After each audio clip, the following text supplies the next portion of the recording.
aquí a internet desde mi teléfono porque ¿Y ahí el de cardio no tiene?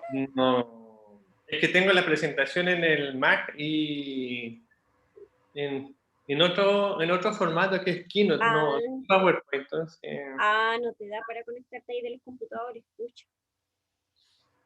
ya. Ya, démosle nomás.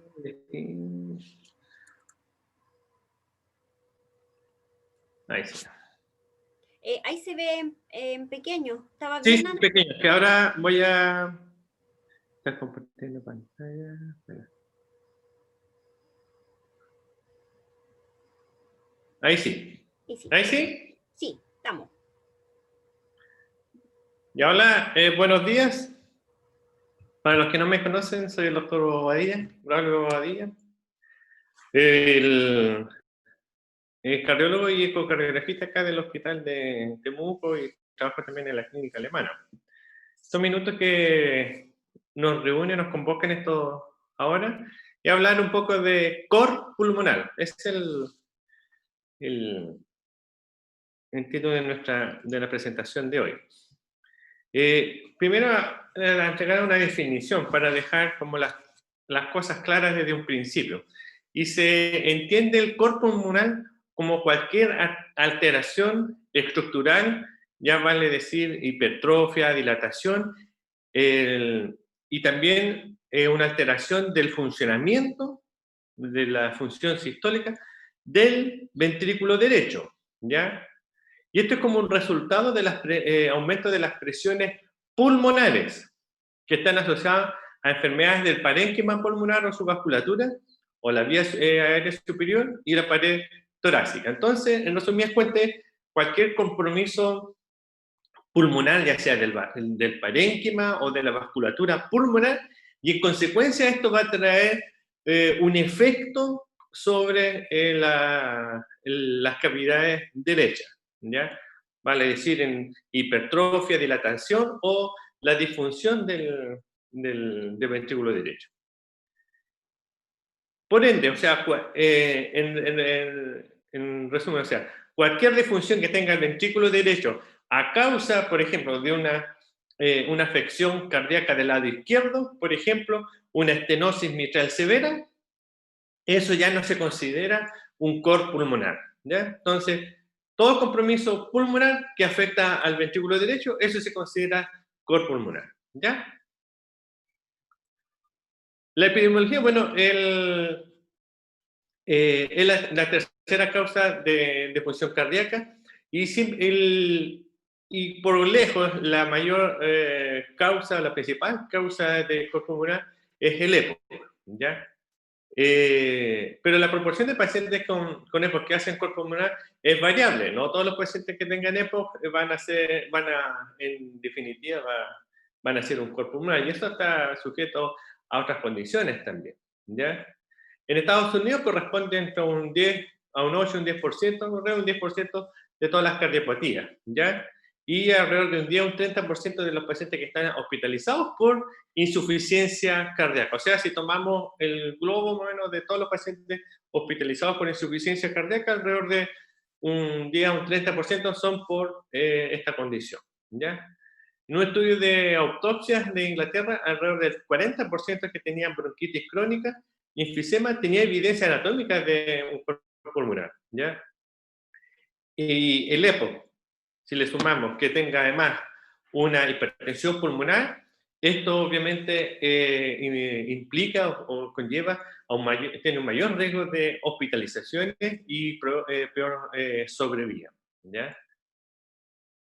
Y tanto es así que los pacientes con EPOC que tengan un cor pulmonar, su sobrevida baja, o sea, baja de 75 a 50% en 4 años. Entonces, no es gracia, o sea, le suma una carga, tiene un efecto en la sobrevida. Los pacientes que teniendo EPOC se le agrega una afección cardíaca del lado derecho, ¿ya?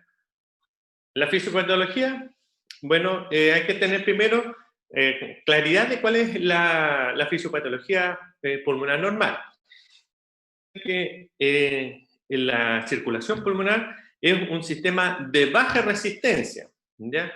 Que permite el flujo de todo el débito cardíaco del lado derecho a baja presión. O sea, por eso muchas veces decimos que el, eh, el ventrículo derecho moviliza contra un sistema de baja presión y que moviliza volumen, ¿ya? En cambio, si lo vemos por el otro lado, el lado izquierdo, tiene que mover ese mismo volumen, pero a una gran presión. De ahí que están las diferencias de los tamaños ventriculares, ¿ya? Porque si tuvieran la misma resistencia vascular, tanto el ventrículo derecho y el izquierdo, van a tener similares estructuras anatómicas, pero no es así, ¿ya? Entonces el ventrículo derecho se contrae contra un sistema de baja resistencia y además tiene una alta capacitancia, o sea, la circulación pulmonar es muy distensible, ¿ya? Y tiene una capacidad de reclutar vasos que no están funcionantes. Entonces, esa tiene una característica propia de la circulación pulmonar, ¿ya? Entonces, el ventrículo derecho tiene anatómicamente una cámara, ¿ya? Que es de paredes delgadas y moviliza el mismo volumen que el ventrículo izquierdo, pero a baja presión. O sea, por minuto. Si el ventrículo izquierdo, por ejemplo, bombea 5 o 6 litros por minuto, el derecho también bombea 5 o 6 litros por minuto, en condiciones normales, ¿ya? Y la otra diferencia es que la irrigación del coronaria es en sístole y en diástole, a diferencia en el ventrículo izquierdo que es en diástole. Las causas, bueno, como dijimos, cualquier afección que afecta al pulmón, ya sea en su vasculatura o en su parénquima. Entonces, cualquier daño parenquimatoso pulmonar, por ejemplo, el EPOC, enfermedad pulmonar intersticial, bronquiectasia, neumoconiosis, daño vascular, por ejemplo, aquí tenemos todas las vasculitis, ¿ya? El TEP crónico, la enfermedad venoclusiva, la neumonectomía, ¿ya? La hipertensión pulmonar primaria, todo eso va a generar un daño del ventrículo derecho. El daño neuromuscular, esclerosis lateral amiotrófica, la miastenia gravis, las miopatías, y lo que era conocido antes como el PICUI, ¿ya? Estos grandes pacientes muy obesos, ¿ya? Que tenían síndrome de atrapamiento, una obesidad, una gran circunferencia abdominal con aumento de las presiones desde el abdomen que hacía ascender el diafragma y eso va a condicionar a un daño a la postre pulmonar y en consecuencia del ventrículo derecho. Patologías tales como el torácica, la cifoescoliosis, ¿ya? Enfermedad de la altura, obstrucción crónica de la vía respiratoria alta. Por ejemplo, adenoide o amígdala. Esto ya es más raro verlo porque con la cantidad de cirugías que se hacen a temprana edad de la adenoide o amígdala, entonces se quita un mecanismo obstructivo y ya prácticamente por esta condición no la vemos, ¿ya? ¿Cuál es el mecanismo fisiopatológico en sí? Bueno, la hipoxemia alveolar, bueno, tiene además efectos que son desconocidos, pero hay un efecto que es directo mediado. Y la reducción del óxido nítrico aumenta la respuesta presora a la hipoxia, ¿ya? En vasoconstricción crónica, o sea, la hipoxémica, se ha visto alteraciones en la producción y la liberación del óxido nítrico, ¿ya? Entonces, la vasoconstricción hipóxica, importante, sí, ocurre con presiones de oxígeno que son menores de 60 mililitros de mercurio. Entonces, esto va a conducir a una vasoconstricción hipóxica, ¿ya? Que es un mecanismo que está dirigido para redistribuir el flujo a zonas que están mejor ventiladas. Entonces, si hay zonas que están más hipóxicas, se produce más la liberación de óxido nítrico, entonces se produce vasoconstricción para redistribuir a zonas que tengan mayor ventilación, ¿ya? Otro mecanismo planteado, bueno, es la ruptura o obliteración de los vasos por enfisema, ¿ya? La hipertrofia arteriolar, ¿ya? Con reducción del área de sección transversal del lecho vascular, o sea, estos vasos comienzan a hipertrofiarse y el diámetro transversal comienza a disminuirse, ¿ya? Con lo cual, en el tiempo comienza a haber un aumento progresivo de la resistencia y eso se va a traducir en una consecuencia, en un impacto sobre las cavidades derechas. Por otro lado, la perfusión inadecuada del ventrículo derecho puede contribuir a falla del ventrículo derecho, ¿ya? Entonces, va a haber un desbalance entre la demanda y la oferta, ¿ya? Entonces, en resumidas cuentas, o sea, tenemos mecanismos de vasoconstricción, pérdida del área total del lecho vascular, obstrucción de vasos pulmonares importante y un remodelado vascular pulmonar, ¿ya? Entonces, tenemos cambios a nivel anatómico de los vasos arteriales pulmonares, entonces se produce un engrosamiento de la íntima, inflamación, hipertrofia muscular de la media. Por otro lado, se produce una vasoconstricción secundaria a la hipoxia alveolar, a la acidosis o la acidemia, ¿ya? Y con una disminución progresiva de los vasos, por ejemplo, en el enfisema, la escisión pulmonar o la plaza o la obstrucción, y esto va, en resumidas cuentas, va a producir una reducción de la vasculatura, de la capacitancia de la vasculatura pulmonar, ¿ya?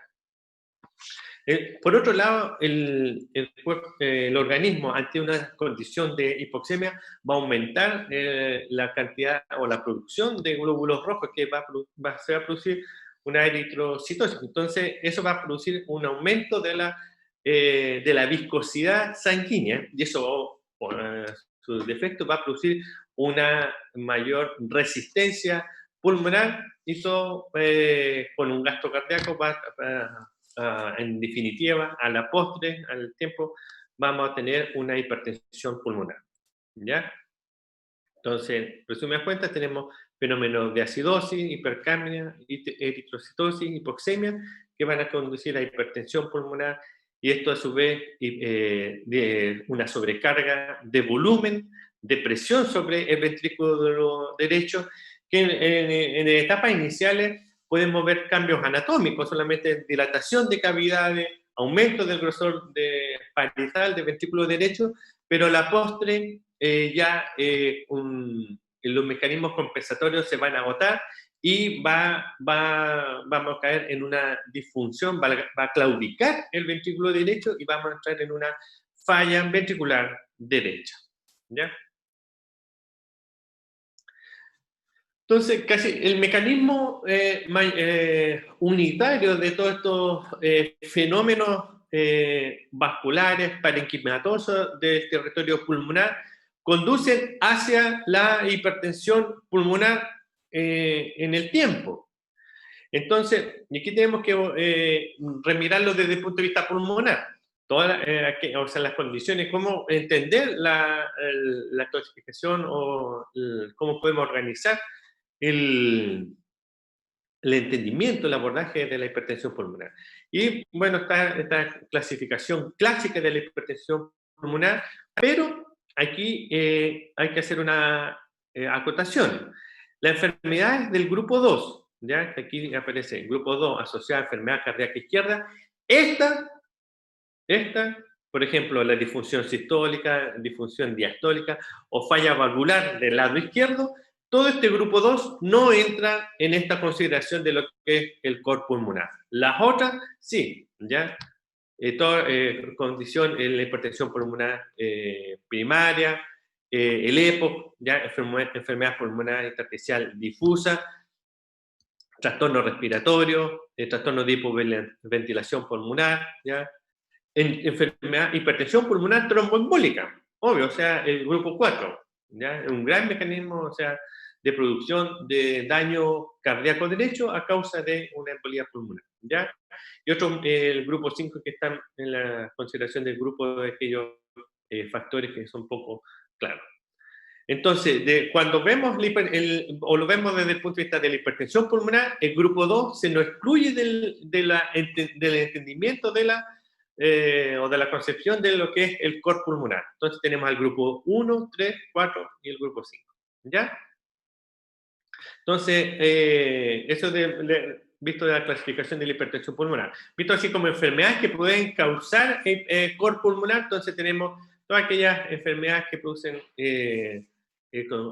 afección del parénquima pulmonar, enfermedad pulmonar obstructiva crónica, bronquiectasia, fibrosis quística, neumoconiosis, ya, compromisos de la pared torácica, cifoescoliosis, el ELA, miastenia gravis, miopatía, ya, síndrome de hipoventilación asociado a obesidad, ya, obstrucción de la vía aérea, que lo vemos, y la hipertensión pulmonar primaria, ya, y embolía, la enfermedad embólica pulmonar. Ahora con enfermedades vasculares, vasculitis, con daño pulmonar. Por ejemplo, aquí, bueno, este es un paciente, es una foto, ¿sí? Donde, voy a salirme un poquitito para mostrar el cursor solamente. Aquí tenemos como, aquí hay un émbolo en el ventrículo derecho. Este es el ventrículo izquierdo, la aurícula izquierda. Aquí tenemos un gran émbolo. Vamos a ver más adelante lo que es el video. ¿Ya? Continuemos. Cuadro clínico, por ejemplo, como core pulmonar, crónico así, es la sintomatología propia del core pulmonar es pobre, pero predomina la enfermedad de base, ¿ya? El cuadro respiratorio, ¿ya? Entonces podemos encontrar latido paraesternal izquierdo, ¿sí? Por crecimiento del ventrículo derecho, un R4, un cuarto ruido, ¿ya? Y signos, eso sí, signos de hipertensión pulmonar, ¿ya?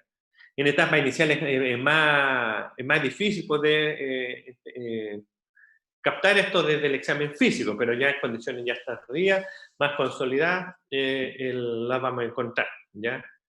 Un R2 obviamente más intenso, aumentado, eso es propio del core pulmonar. Y ya en condiciones ya más avanzadas de afección, con compromiso ya más arrastrado crónico, tenemos el galope derecho, la ingurgitación yugular, el reflujo hepatoyugular y el soplo de insuficiencia tricuspidia y ya la anasarca, ¿ya? Entonces, de la historia clínica, ¿qué es lo que podemos rescatar? Lo clásico, disnea, fatiga, mareo, hinchazón, síncope y angina, síncope por arritmia, ¿ya? Y el examen físico, un impulso del ventrículo derecho que es palpable, el aumento entonces del componente pulmonar, del segundo ruido, ¿ya? Tercer ruido cardíaco pueden estar presentes, soplo de insuficiencia tricuspidia, edema, distensión abdominal y así, ¿ya? A la radiografía vamos a encontrar cardiomegalia, dilatación de arterias pulmonares, el electrocardiograma, todo lo que es crecimiento de cavidades derechas, ¿ya? Exámenes de apoyo, hay varios, gases arteriales, espirometría, el ProBNP.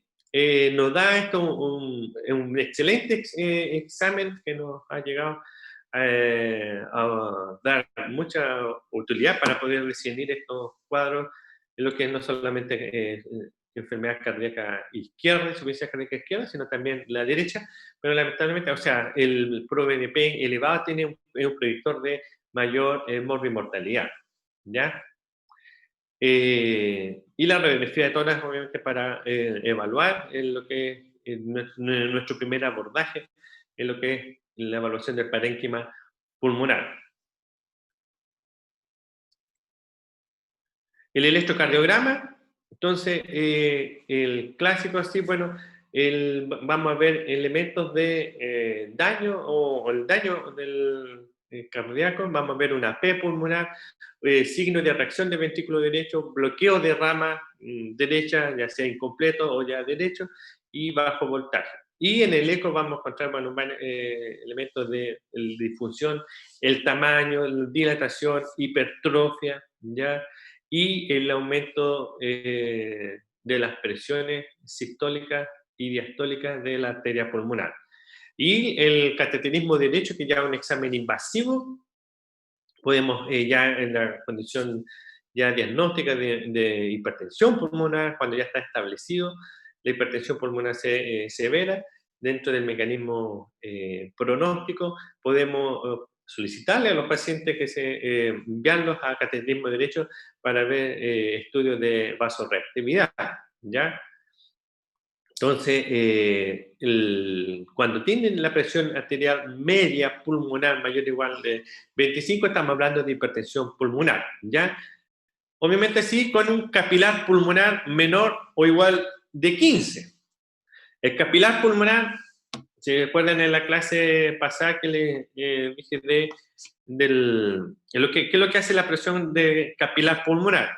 Acuérdense del Swan-Ganz, que se introduce este catéter que tiene un globito en la punta. Entonces, cuando se infla el globito, queda inserto en un vaso distal así, pulmonar. Cuando se infla, todo lo que es la presión retrógrada del territorio vascular derecho queda excluido. Y la puntita me está midiendo hacia distal, y la transmisión de la presión del ventrículo izquierdo lo puede captar en esa condición de insuflación. Entonces, es normal un capilar pulmonar menor o igual de 15. Si hay un capilar pulmonar mayor o igual de 15, entonces estamos en el contexto de que hay aumento de las presiones de fin de diástole del ventrículo izquierdo. Entonces eso hay en toda esta ecuación tenemos además habría una condición izquierda, lo cual que muchas enfermedades cardíacas izquierdas tienen esta condición, pero si estamos pensando en un corte pulmonar y tenemos capilar sobre 15, entonces ahí tenemos una mezcla de componente izquierdo y derecho. Entonces, en el ventrículo en la valoración, desde lo menos específico a lo más específico, con el electrocardiograma, donde vemos alteraciones de la conducción, ¿ya? Bloqueo de rama y hipertrofia ventricular derecha, y signos de reactividad sobrecarga de ventrículo derecho. Por ejemplo, acá abajo tenemos en B1, en B1, B2 tenemos T negativa. Claro, en B1 aislada podemos encontrarla, pero ya está en B1, B2 es probable que estamos en presencia de una reactividad o una sobrecarga o un daño del ventrículo derecho, ¿ya? Un paciente que está miren, aquí en B1 tenemos B1, B2 tiene hasta B3, y B4 tiene T negativas, ¿ya? Y miren cómo está la onda R en D3, o sea, tiene un eje que está desviado hacia la derecha, ¿ya? Si está aquí en D3, miren, comparen D1, D2, D3, ¿ya? Y cómo está el QRS aquí, claramente está en D3, hay mayor proporción del QRS en D3. Entonces, este es un claro ejemplo de hipertrofia ventricular derecha con estos signos de reactividad, ¿ya? Tenemos aquí este paciente con un bloqueo de rama derecha y con sobrecarga, ¿ya? Y miren aquí cómo está la onda Q, o sea, la onda R en D3 hipertrófica con estas T negativas, ¿ya? Entonces tenemos este componente S en D1, Q3 y T3. Entonces esto es como clásico de un electrocardiograma de un paciente con con un tromboembolismo pulmonar. continúa búsqueda de rama derecha. ¿Ya? Entonces, en la radiografía, ¿qué vamos a ver? Una gran prominencia de la vasculatura o de los hilios pulmonares. Significa así, los hilios pulmonares están bastante, bueno, representados también. eh, el- Hay un aumento de la vasculatura pulmonar y la sobrecarga del lado derecho, lo vamos a ver aquí en la aurícula derecha y parte del ventrículo derecho. Acá el botón pulmonar que está por debajo también lo vamos a ver aumentado de tamaño. ¿Ya? Entonces, en resumen, tenemos en la recolección de la historia clínica, pedimos un electrocardiograma en la radiografía de tórax y le vamos a pedir posteriormente un ecocardiograma, ¿ya? Como para empezar cómo vamos a ir manejando a este paciente, cómo lo vamos a ir enfrentando, que es cómo vamos a ir estudiando a este paciente. Entonces, que es un examen rápido que podemos solicitar con una pronta respuesta. No es el único, obviamente. El estudio podemos posteriormente hacerlo con un escáner, una resonancia, cintigrama, pero rápidamente para poder definir hoy haciendo el esquema del manejo del estudio y posteriormente el manejo posterior del paciente. Entonces tenemos la historia clínica, el electro, la radiografía y después con el ecocardiograma. Si el paciente tiene, bueno, le vamos a pedir serología de anticuerpos, el perfil tiroideo ya, y enfermedades de tejido conectivo, VIH, ya, que también se pueden asociar a compromiso a hipertensión pulmonar, ¿ya? Posteriormente, voy a sacar aquí esto de... un poquito más.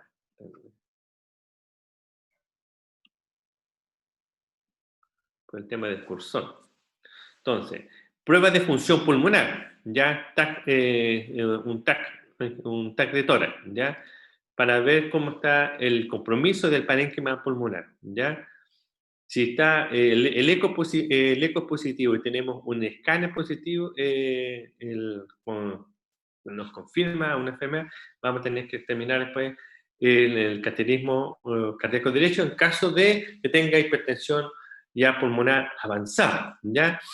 Paciente que, con historia, por ejemplo, de un centigrama BQ, ¿ya? Un angiotac pulmonar, una estereografía pulmonar, o sea, está en el contexto de un tromboembolismo, una embolía pulmonar, ¿ya? Si tiene ya elevación de las presiones del lado derecho, entonces hipertensión pulmonar severa por métodos indirectos, tenemos que llegar a- a- al estudio de cateterismo derecho, ¿ya?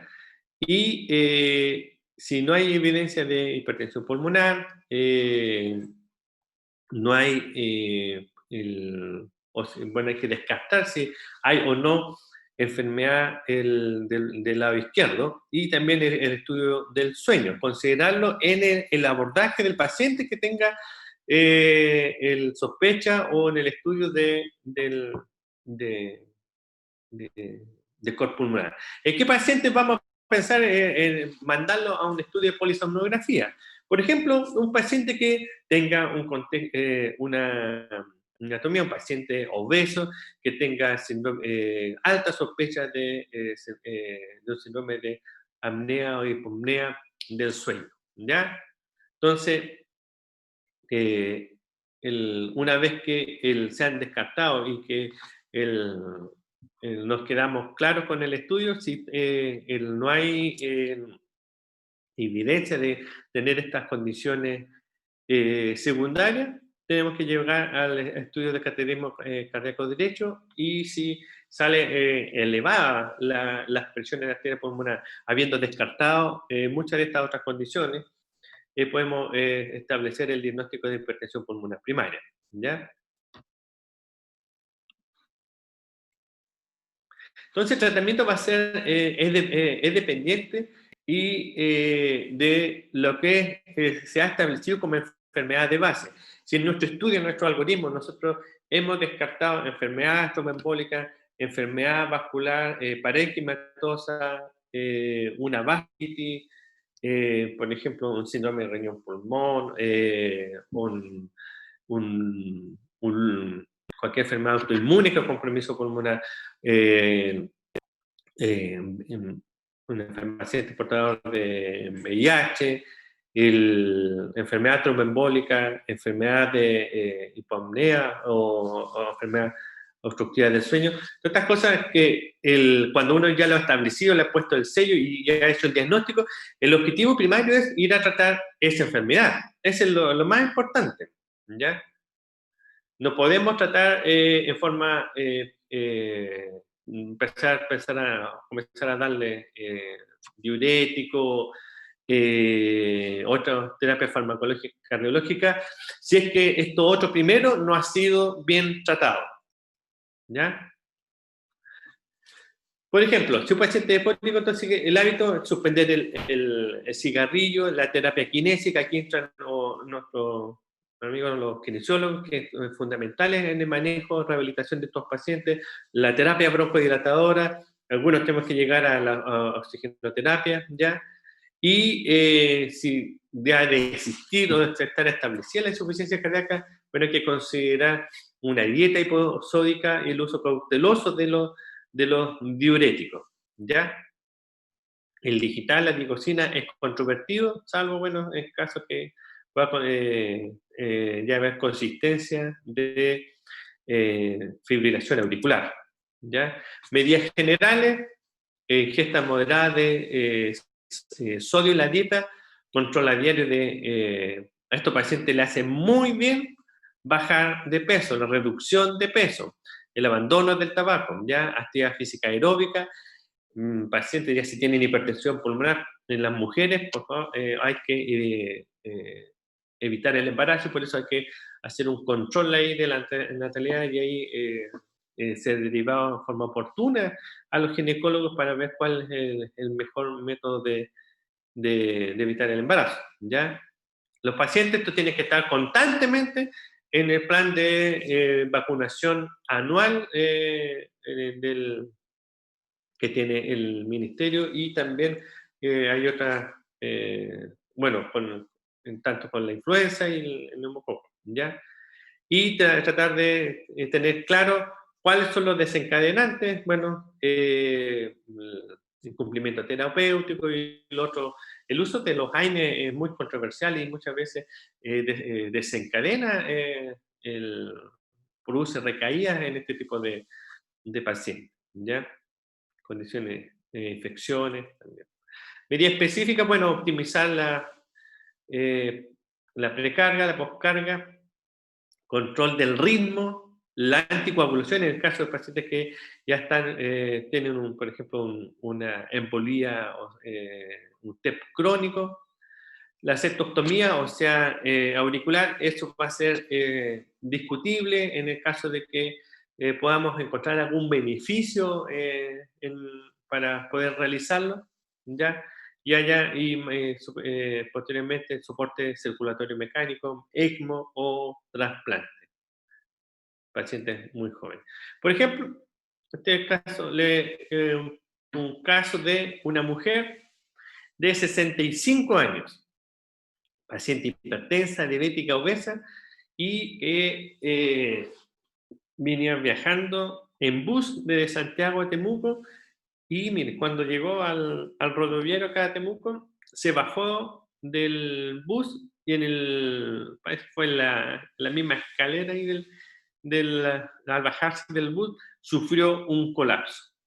La suerte de esta paciente que justo en ese mismo viaje venía una doctora y constató que la paciente estaba en paro y comenzó inició el RCP. La rescató el, el SAMU y se la llevó al servicio de urgencia de nuestro hospital. ¿Ya? El electro, bueno, aquí tenemos nuestra con esa presentación ya más o menos podrán, ya tendrán más o menos la idea de lo que puede ser paciente que se colapsa súbitamente, obesa, con todos esos factores de riesgo de hipertensión y diabetes, y después de haber estado alrededor de unas 12 horas sentada en esos cómodos buses. Y ahí toda, seguramente sin, en baja ingesta de líquido durante la noche. ¿Ya? Mire, aquí tenemos entonces, mire cómo está aquí la onda R acá en D3 y tenemos esta onda Q. Tenemos Q, esta onda T en D3. Y acá en D1 tenemos una onda S. Entonces, lo más probable es que, y tenemos, miren, tiene estas alteraciones, tiene un trastorno de bloqueo rama en B1. Se ve entonces un poquito si no es un bloqueo completo, por lo menos un bloqueo incompleto de rama derecha. Entonces, paciente, y miren la frecuencia cardíaca, 150. Tenemos una taquicardia sinusal, ¿ya?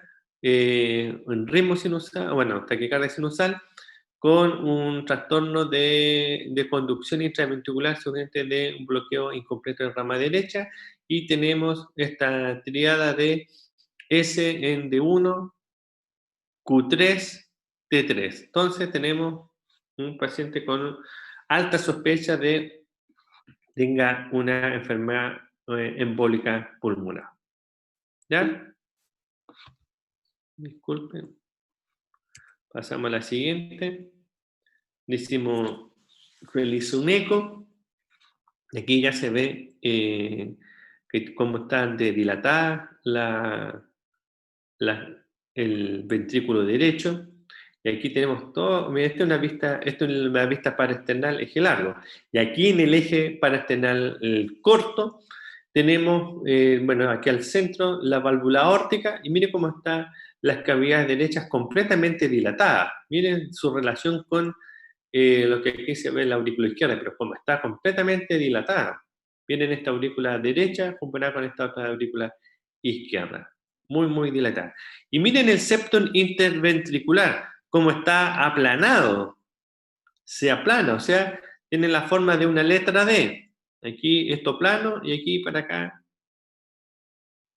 convexo o cóncavo. Entonces tenemos esta forma de la letra D, D-shape, ¿ya? Acá igual. Entonces son todos elementos altamente sugerentes con esta historia clínica de que el paciente, si bien no estamos viendo una embolía pulmonar, pero elementos ecográficos muy, muy predictores, muy fuertes para plantear una enfermedad embólica pulmonar, un tromboembolismo pulmonar, ¿ya? Si bien no estamos viendo el émbolo, pero el trombo, pero es altamente probable. Mira aquí en la vista apical. Comparen el ventrículo derecho comparado con el ventrículo izquierdo. Está completamente dilatadas todas las cavidades derechas.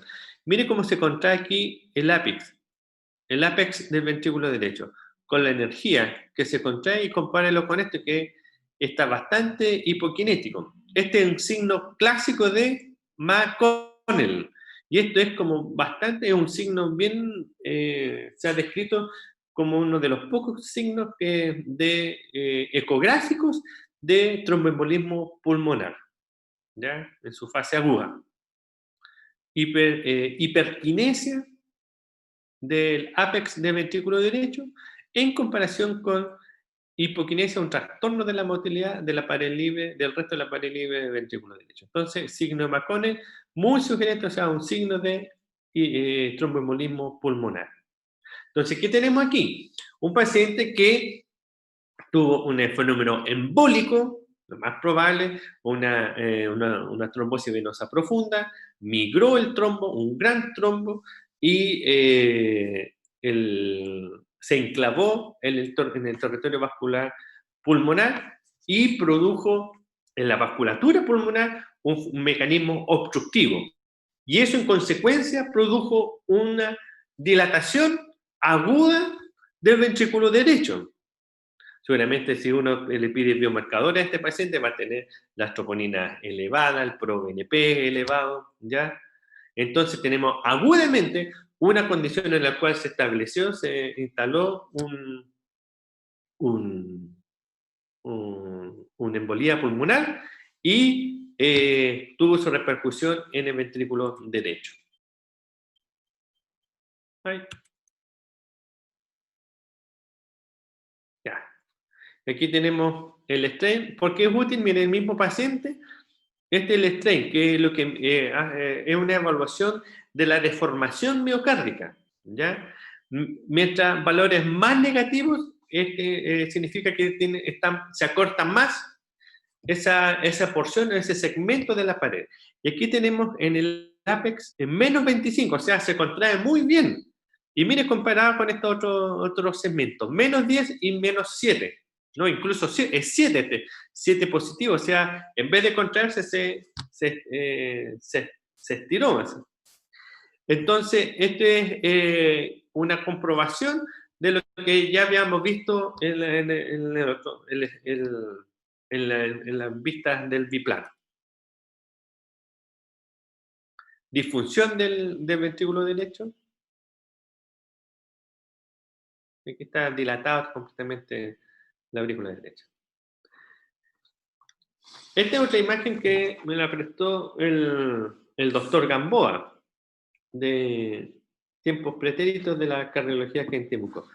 Este paciente en este momento está en una, mire, fíjense, si se logra fijar acá, la frecuencia cardíaca, 140 latidos por minuto. Y los complejos sí, es difícil poder precisarlo, pero, pero tiene una taquicardia regular de complejo ancho. Entonces, lo más probable es que este paciente esté en este momento con una taquicardia ventricular. Y si se fijan aquí, miren las cavidades derechas que como están dilatadas, ¿ya? Ventrículo. Espero que estén viendo, ¿pueden ver el cursor o no? Sí, doctor, sí se ve. Ah, ya, muy bien. Miren las cavidades derechas. Este es el ventrículo derecho y esta es la aurícula derecha. Miren cómo están dilatadas comparadas con el ventrículo izquierdo. Este es una vista un poquito más posterior porque este es el seno coronariano, ¿ya? Y mire, aquí va el septum y mire lo que se ve aquí, esta otra imagen. Pero entonces, lo más probable en este contexto, este paciente tenga una embolía, un trombo, un TEP así que está, aquí está migrando, lo vemos aquí en el ventrículo derecho y justo el paciente está en taquicardia ventricular. ¿Les quedó un poquito claro esta imagen? Sí, doctor. Ya. ¿Sí? Vamos a la siguiente. Tarambarreo. Ya, esto es una secuencia larga. El Hospital Regional de Temuco, son antiguas, mire, mayo del 2003. Aquí estamos, les voy explicando. Bueno, aquí estas son las cavidades derechas, mire, ventrículo derecho, todo dilatado y una gran insuficiencia. Mire las presiones. 70 milímetros de mercurio. Aquí está mostrando bueno, de vuelta. Este es el tronco de la arteria pulmonar. Y miren los trombos como están ahí. Trombo justo en la bifurcación de la arteria pulmonar. Izquierdo y acá derecho. Gran dilatación de cavidad del ventrículo derecho con una insuficiencia trocupila importante y con una generando gran presión sistólica de la arteria pulmonar. Interesante. Muy buena esta imagen.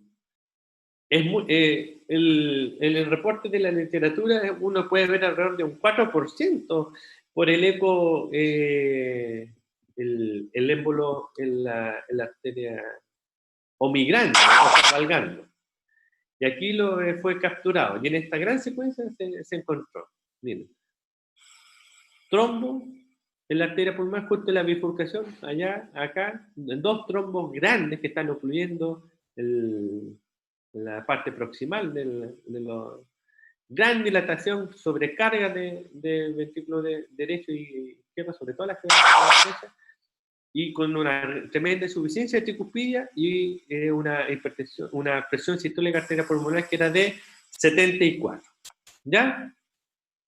Bonito caso este de embolía pulmonar. Entonces, esta es una otra condición extrema. Obviamente este paciente va a tener un pobre pronóstico en esta condición.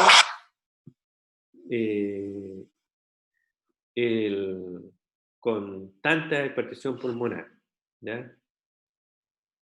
Entonces aquí tenemos como una oclusión, una obstrucción de un vaso, un fenómeno obstructivo, genera un daño del lado derecho. ¿Ya? Entonces este es un ejemplo de cor pulmonar a causa de una enfermedad embólica pulmonar. Embolía. Probablemente esto es para ser considerado como un de alto riesgo por la inestabilidad hemodinámica. ¿Ya? Tengo otra imagen antigua, así, de un caso de otra imagen no estaba muy claro si era un trombo que estaba migrando, pero aquí lo vemos en la aurícula derecha. ¿Ya? Con alto riesgo de que esto termine liberándose y vaya a embolizar a la arteria pulmonar. Terrible, terrible caso. Otro ejemplo de enfermedad embólica.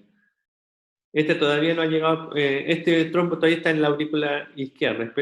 Esperemos que siga ahí. Preferible tenerlo ahí que esté enclavado en la arteria pulmonar, porque ahí ya no hay nada más que hacer. Ya pues, chiquillos, esta es la clase de hoy de cor pulmonar. Espero que le haya quedado un poco claro más este concepto de afección de las cavidades derechas a causa del compromiso vascular, pulmonar o del parénquima pulmonar, y que tiene su repercusión en las cavidades derechas. O sea, esta es la falla cardíaca a causa de cualquier afección pulmonar, ya sea en su parénquima, o en su vasculatura. Gracias por su tiempo y nos tenemos viendo la próxima semana en la última clase que me queda, que es de endocarditis. Espero que le vaya muy bien en la prueba de mañana. Muchas gracias, doctor, que esté muy bien. Gracias, Gracias, que esté bien.